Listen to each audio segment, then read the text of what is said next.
Model Günay Musayeva, aktrisa Pərvin Abiyevanın Türkiyədə film təklifi alması və imtina etməsi ilə bağlı açıqlamasına münasibət bildirib. Afaqla Onlar proqramına qonaq olan Günay, Türkiyədə heç bir qorxuducu şərtlər olmadığını deyib. Şərtlər görməmişəm, orada çox film, serialda oynamışam.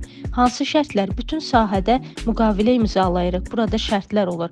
Amma başqa nə şərt inandırıcı deyil. Pərvini sevirəm, amma hərdən oxuyuram ki, getdim Türkiyəyə, təklif gəldi, qəbul etmədim. Başa düşmürəm, niyə insanlar bunu demək məcburiyyətindədir. Hər kəsin işinə hörmətlə yanaşıram, amma hər deyilənə inanmayın. Amma hərdən olur ki, oxuyuram belə xəbər sitələrində.